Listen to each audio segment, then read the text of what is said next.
Good morning everyone, welcome back to my channel. Before we get fully into the video, I did want to talk to you guys a bit about just how my upload schedule is going to work for the foreseeable future at least. I am just going to be uploading on Saturdays and Sundays, or just Saturdays for now. I know normally I would have a new comic book day every Wednesday, and because of my current work schedule and just the amount of responsibilities I have with that, I can't really do it. I'm still going to be picking up the comics every Wednesday. I will be making time to go to the comic book store and get them, but then I'm just going to show everything I got and do other reviews and everything on Saturdays. At least for now. Like I said, it could change in the future, but for the foreseeable future, that is what my upload schedule is going to be like. So I just wanted to throw that in there real quick before we get started. And now we can get into the pulls for this week. Amazing week for comics, just an amazing week for comics. So many good ones. Some of them are already bag and boarded because I did read some of them already, and we're gonna go over the reviews. But let's just start off with probably one of the biggest hits of this week, which was Spider-Man Brand New Day from Marvel. The Spectacular Spider-Man, which I've never read that version of Spider-Man, so I'm really excited. I got this cover here. That is my fault that I don't know who the artist is. But yeah, I got this cover here because I just thought that would look nice. And then I got the A cover as well. This is one we're going to be reviewing before we head out to the gym. I'm really excited, and I'm hoping it gives me more insight into how the movie is going to be, because I genuinely don't really... I haven't even watched the trailers, which maybe we should react to the trailer in this video. We might do that, because I haven't even checked out like at all what the movie really has. I'm looking forward to the movie. I don't know, I feel like I've never been a person that really cares to see the trailer. It's just like... At least for the superhero movies, it's like if I'm interested in the hero, I'm gonna check it out, especially if I watch the last past movies, which I have. I'm all caught up. So yeah, I just didn't really care to check out the trailer, and maybe I'm weird for that. Alright, and then from Image Comics, we got Malevolent, issue number 4. I have still not fully decided how I feel about this run. It's pretty much a world where, in case you're not reading it, pretty much a world where demons kind of take over, but not really. It's like these portals pop up into the world, and the demons are coming out of it, and so you need someone like this secret weapon right here, this girl who is also like half demon, half human, to go and fight them in order to keep them out of the world. It's an interesting concept. It's just, I don't know, like I'm not fully attached to the character or anything yet, but I am trying to still give it a chance. Normally I would only give it like maybe 3 issues in, but we're at issue number 4 now, and I'm still trying because it's not terrible. Like I'm semi-intrigued, I'm just not fully there yet. And then another big hitter for the week, Bleeding Hearts, this is issue number 4, right? Yep, issue number 4. Dennis Camp is doing such an amazing job with this, and even I always forget the artist's name. Morian, it's a weird name. Maybe I'll pop it up, or maybe we could just show it. I can open the thing real quick. Why not? Stepan Morian, yeah, that's what we're talking about. Stepan Morian, if you can see right there, hopefully. Yeah, this run, if you're not reading Bleeding Hearts, doing yourself a disservice. Because man, these first 3 issues have been great with the artwork, the storytelling. The whole thing has just been amazing, and I'm sure issue 4 is going to hold up to the exact same standard. Really excited to get into that. But that's just another reason why this was such a good new comic book week. Firestorm, issue number 2. I don't want to say I wasn't looking forward to it, because I feel like that sounds weird. I read issue number 1, obviously, and I was interested. I thought it was really cool. I don't know why, like I just didn't feel any connection yet, and I think that's a big thing for me, is I need to feel like a connection to the characters in a way, where I didn't really feel it with this one at all. But I mean, I was intrigued, and so that's why I picked up issue number 2. Hopefully I start to get really invested. Let me know, how long does it take for you to get invested into a comic book? Like maybe, is 3 issues too little? Like how long would you wait to get like fully, like, I don't know, emotionally invested into a comic book? Let me know. Iron Man issue number 5. This one just got good, so this actually goes into what we're talking about. The first 3 issues, I was honestly not at all interested. I was getting pretty disappointed. Joshua Williamson was letting me down a little bit, but issue number 4 was really good. I'm fully invested now, and I'm hoping that momentum can carry into issue number 5. And this is the A cover, by the way. Sometimes I'm really bad with mentioning like what variant covers and everything I get. Captain America, issue number 11. I admittedly am still not reading this one because I can't find issue number 4, I think, is the one that I'm missing. And so I'm just collecting all the other issues for now until I can find it. I have to go back issue hunting at some point to try to find it, and then I can actually start reading it. But so yeah, I don't really have an opinion on this. From the first 3 issues I read, I was interested, and so I've heard nothing but good things as well. But yeah, so I'm just collecting that as part of the run. Same with Absolute Martian Manhunter issue number 11. I actually do have all of these now. I just have not taken the time to fully catch up to it because my TBR stack is honestly still kind of insane, and I just have all these extra pickups to go and make the TBR stack even bigger. Yeah, that's why partially in this video we're gonna be reading at least a couple comics and doing a couple more reviews because I gotta get through that stack. It's getting a little ridiculous, but yeah. Absolute Martian Manhunter, my second favorite Absolute series that's going on. Batman being number 1, but I think this is also the last issue. I could be wrong. Is this the last issue for Absolute Martian Manhunter? It was either going to 11 or 12, right? If it is, I'm really sad to see it go, and hopefully it comes back because I did hear that they would potentially talk about making a return, even though it's going to end possibly with that one. Null issue number 5. I feel like this one still does not get enough love, this run that's going on right now. Null has been such a good series to me. I think it's a mini series as well because it's leading up into the Black Queen event. I could be wrong. I did not fact check, so please don't take my word for it 100%, but you can take my word that this is a really good story going on. It has Null, it has, oh my god, I can't remember her name, Death, it has, I'm going blank here. I just woke up a little while ago also as well, guys, so please don't be too harsh on me. Thanos, it has Thanos in it as well. Pretty much all the villains. It has all the villains in it fighting each other, and the story in general has just been great. The artwork has been cool. I'm excited to see what happens in that one, and I hope that that's not the last one. I really am hoping. Okay, now we got even more of the comics from this week. These are just some that I already read, and so I'm gonna show them to you while also giving a quick review. Dork, issue number 4. This one, amazing. It's honestly like, I love this story way more than I even thought I would because I've said before, I'm not like a fantasy world type of person. I don't normally like dwarves or elves or I don't know what other thrags I think is one of the things in here. Pretty much all of that, like, you know, how do you say, like the science fiction type of stuff. Maybe I feel like that could be the wrong word that I'm using. I don't normally like those type of things though, like wizards and everything else like that. Not my type of like nerd, pretty much. But this story has been super interesting to me. It's not like anything else that I read. It's fun. The artwork is fun while still maintaining a very mature feel to it, and this story specifically, like issue number 4, is probably my favorite out of the series so far because it really touches on a lot of emotional aspects of even having like anger issues or overall feeling of just being lost and not really fitting in. There's a lot of like great quotes in this issue specifically, and so yeah, it was hard not to be like just immersed into it. And yeah, don't let like the cartoonish look and everything fool you, or the funny name Dork. Don't let it fool you. Like, it is actually getting really good, and I could see this being one of my favorite like full-on series of the year. Honestly, like it has been that good. Okay, but yeah, that's another reason why it was such a good new comic book week. Alright, next up we got an indie from Oni Press. Yeah, this is Joe Palmer's Destinations Kill. I picked it up. This is one I just took a chance on because the artwork to me looked really cool. And pretty much just to give you a rundown on the story, this right here, her name is Gina Serene, and she is Central Police in this world where there's a bunch of like construction worker gangs because they're all pissed off that their world, or they all lost their jobs to robots, pretty much. That is what's going on. All lost their jobs to robots, all of these construction workers, and now they're pissed. They were just pretty much rioting, and now there's a bunch of different gangs of just construction worker looking people who get really violent. And so that's pretty much what this whole world is about. I don't want to like fully spoil it for anybody that wants to read it. I would give it a 3 out of 5 if I'm being completely honest. I wasn't too interested. Once I got about midway, I was getting kind of bored.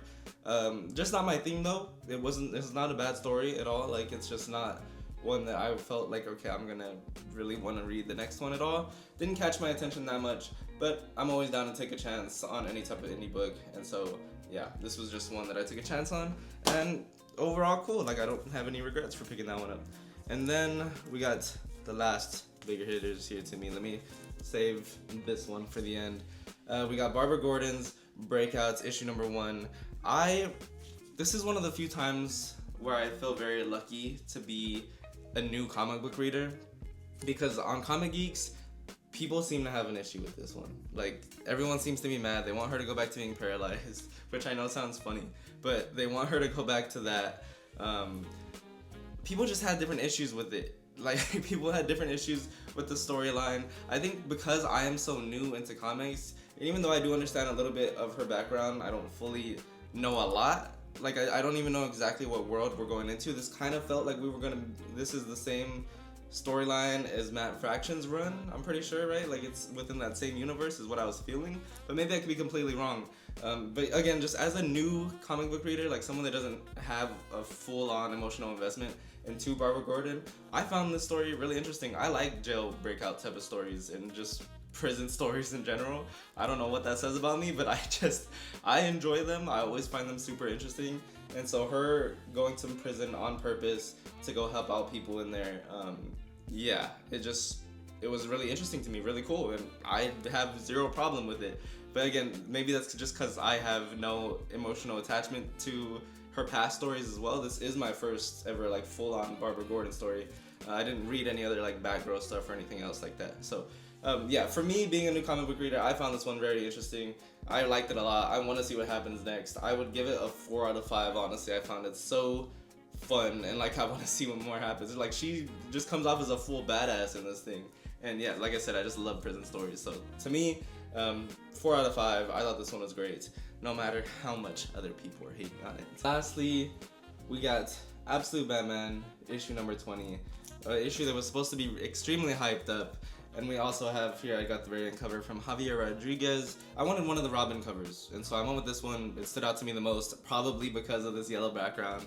But yeah, I just wanted one of the Robin covers, so I had to go with this one.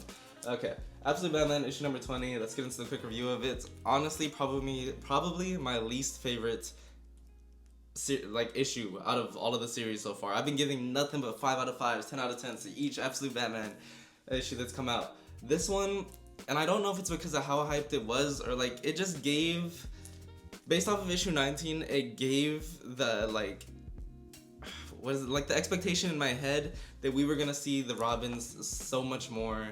Absolute Scarecrow making an appearance in here, and their whole conversation, and him just showing again exactly how scary he is, was great. Like, that part I really did enjoy, but a lot of dialogue. It was just a lot of dialogue of Killer Croc and Riddler having their conversation, and then Batman having his conversation with Scarecrow, and all of that going on within Arkham. And yeah, you get a very small appearance of the, like, it's almost like they just teased the Robins again. And it's like, with all of these variant covers and everything coming out, yes, we did get a little bit of like a chase and everything. We got a little bit of like to see exactly how the Robins would work, which really just reminds me of like Power Rangers in a way. But I just still was like disappointed. Like, I wanted more. I thought there was more that was gonna happen. It felt like, yes, some things happened, but other things didn't happen. Like, okay, small spoiler alert here, small spoiler alert. But like, the fact that they're hinting that Absolute Batman was pretty much planned this whole time since he was a kid, this big conspiracy theory that it was all a part of their plan to make Batman who he is. Yes, that is crazy. That is crazy, and I love that idea, and I'm so intrigued into that. But I guess it really is just the Robin's part of why I feel so let down, as it really gave the expectation in my head, like in issue 19, that we were going to see so much more of them. And so for them to only get like 2 pages, I think, worth of storyline in this one, and it's like, okay, now the next one we're gonna get the fight. I was like, I hate when things drag out like that. I hate when, I know it's probably great for sales and everything, but I hate when they start dragging out a little too much. Like, it's like, okay, we should have got it in this issue, is just how I feel. So yeah, I'm probably giving this one a 4 out of 5, my first ever non-5 out of 5 for an Absolute Batman story. Overall, still great though. Obviously, like, still great. I was still super invested, and Absolute Scarecrow is such a great character. Honestly, he might be my favorite villain that we've seen so far out of all the other ones that have made an appearance in an Absolute Batman series so far.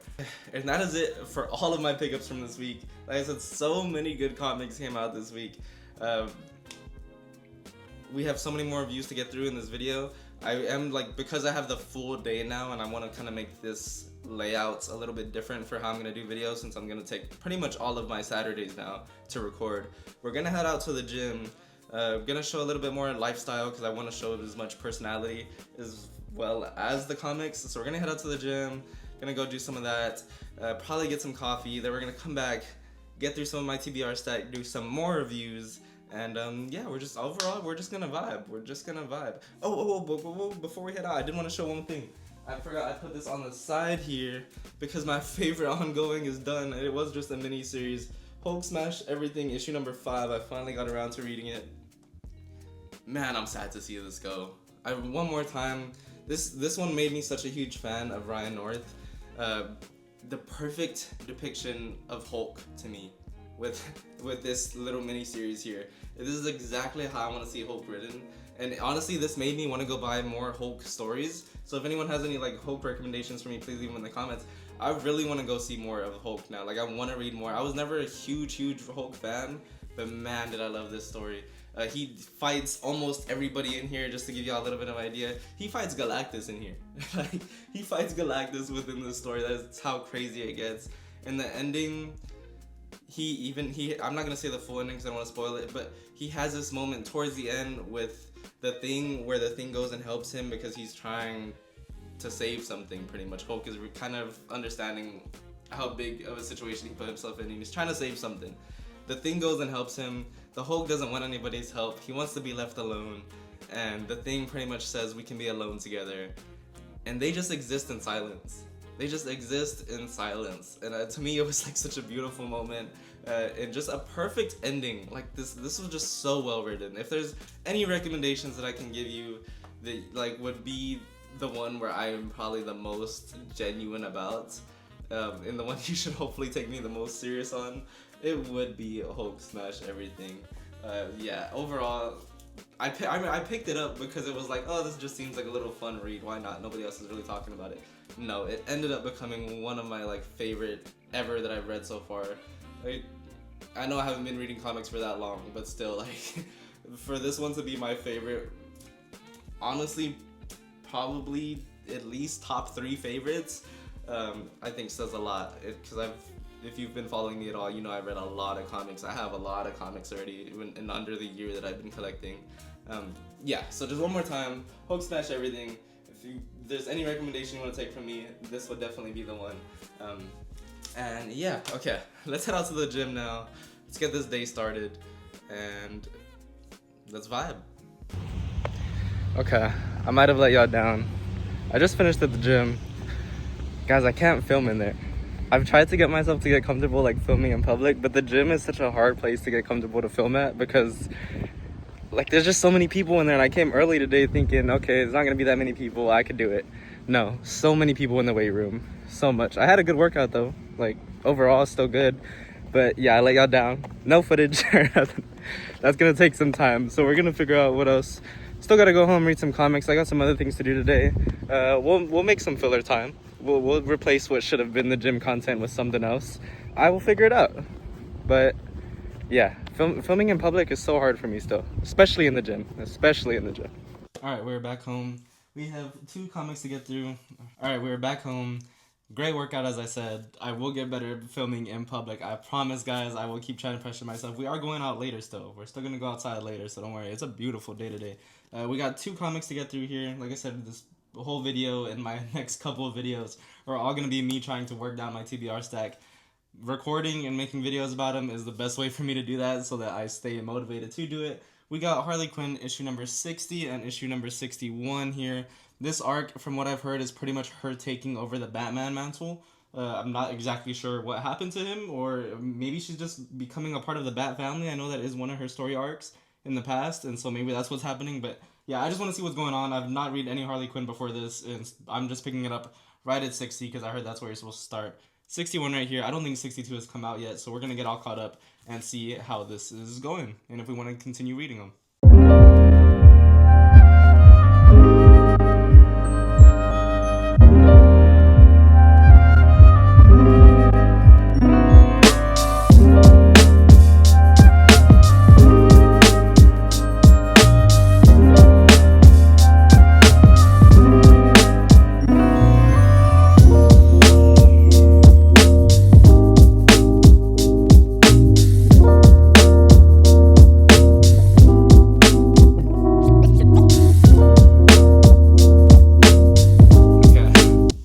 just finished issue 60.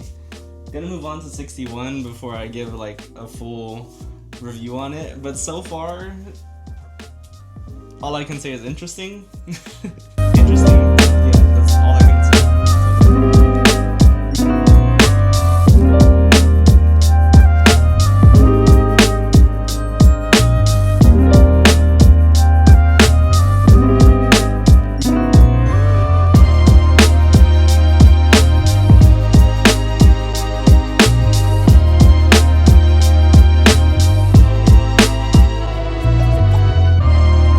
Okay, we just finished issue 60 and 61. Real quick, I do want to just say who the writer and artist is because it was here. Writer Elliot Callan and artist Carlos Olivares. I'm intrigued by the story. I am having a little trouble with the art. The artwork is not my favorite type of style, and I just want to show real quick kind of an example of what I mean. Where to me it just kind of looks like a lot and like messy at times, and obviously I feel like it feels weird to judge people's art because clearly I am not at all an artist and this is better than anything I could do. But okay, like let me just show this page here. This page in this paneling, I don't really enjoy just how messy that looks. To me it's just too much, and so that part is kind of making it a little difficult for me to get into. The storytelling is really good. There is a lot of inner monologue, which I feel like is weirdly on brand for Harley. If she's not talking a lot, like her character normally is always talking a bunch, she's not talking a lot because she's trying to be very Batman-like, so she's doing it all inner monologue style. But her inner monologue is a lot. Like she has a lot to say. From what I'm gathering, like I said, page or issue 60 is the first one where I'm jumping in. Her and Ivy broke up, and she pretty much gets this weird thing happens to her after the breakup and after DCKO, where she still has that alpha energy, where she goes kind of crazy mentally, and she breaks into two people pretty much of her what is it, like her quintellect or whatever, like her brain and herself almost split up. And so there's two Harleys. There's this normal side of Harley that's like, I don't know, more calm and collected and more reasonable, and then there's this other version of Harley that is now convinced herself that she has to be like Batman. She wants to be like Batman. She wants to protect her feelings and, I don't know, be noble, be reliable. She wants to be looked at different. She does not want to be a Harley Quinn anymore. And so she's just completely jumped into this Batman role in a different place too. She's not in Gotham exactly. She is in, I forgot what it is called. This is my first time ever hearing this place. If you like the animated series though, I feel like you would like this. It is very... The characters and the humor in it is still very much the same, so I think if you like the animated series, which I was a big fan of, I think you would like this. Cutthroat Hill. Cutthroat Hill is what this place is called that she's doing all of this in. And she even comes across another hero whose name is Chicken Fingers, and as well as this villain whose name is Penny Plunder, and she steals pennies. And also has a gun that shoots pennies. And so, like, very funny characters, like, overall, even, like, there's another one that rides just in a blimp, and, like, very, like, low-rated villains that she's fighting. It's a really funny issue still, with as much as this message is pretty serious, still pretty funny. Very Harley Quinn story, even though it's like, yeah, she's kind of going crazy and convincing herself that she's Batman, and even writing battering on these little pipes that she's throwing at people. So it's interesting. It's 100% interesting. I think, yeah, my only critique would be the art. It just looks kind of messy. It's not my favorite thing, but I think I would continue reading. I'm interested to see how the rest of this art goes. Really fun, very on brand for a Harley Quinn type of story. And still has like that deeper message, I guess, about like not knowing what to do after this breakup and how she just feels like she doesn't fit in anywhere and she doesn't want to be herself anymore. So very deep messaging, but still, of course, keeping that humor that Harley Quinn is known for. We'll 100% be picking up issue 62. And now let's head out. I gotta enjoy this beautiful day. I also have to pick what we're going to read for the day. So give me 1 second. Let me look at what we're going to read while we go out. I completely forgot about this. Top of my TBR stack. I have not yet read the Spider-Man Superman crossover. I read the Superman Spider-Man one, like the DC one, right? Because they always do one and the other. And so I have not read this one yet. Wait, let me make sure that I got it right. Yeah, okay, this is a different one. I've not read it yet. I'm normally not a big fan of the crossover stuff, and so we're gonna give it a shot. There's normally like 4 stories, like mini stories in here, so this will actually be perfect to read while we're going out and just enjoy the day. So let's head out.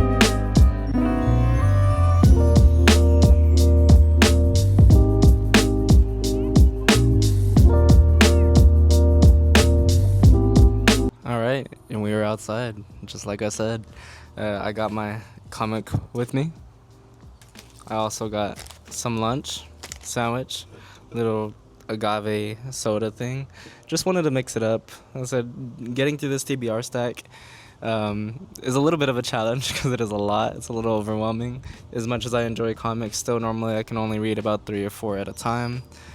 So getting through as much as I have to get through is a lot at times, and so I just felt like it would be nice to mix it up, come outside, enjoy the day, and just mix up my scenery to read what is hopefully going to be a great one. Yeah, just a really nice day. So we're just gonna do this next review out here. I'm gonna eat and just enjoy some nature. I feel like it's always great to get a change of scenery.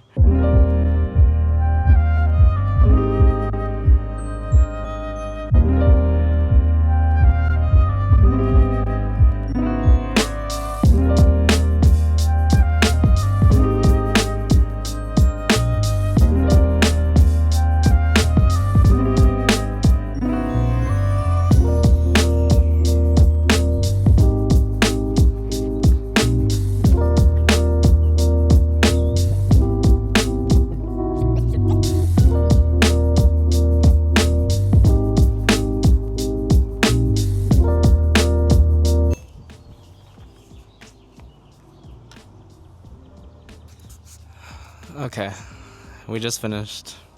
Honestly, I think this is my first time actually enjoying one of these crossover issues. Like I said before, I've never really enjoyed them, but this one, especially this first story here, which is I think called Our Kryptonite. Yeah, Our Kryptonite by Brad Meltzer and artist Peep Larraz. 2 new people to me. I had never heard of them before, but I really enjoyed that one. That was honestly probably my favorite one. Peter talking about how he does it out of guilt, and then the speech that Superman gives him at the end. Beautiful. Beautiful. Overall, definitely my favorite story. It was a great start, and it really set the tone for the other ones. There was some in here that I was kind of like, about. I could have done without the Sweethearts one, even though it was like nice, you know, it's sweet. Could have done without it.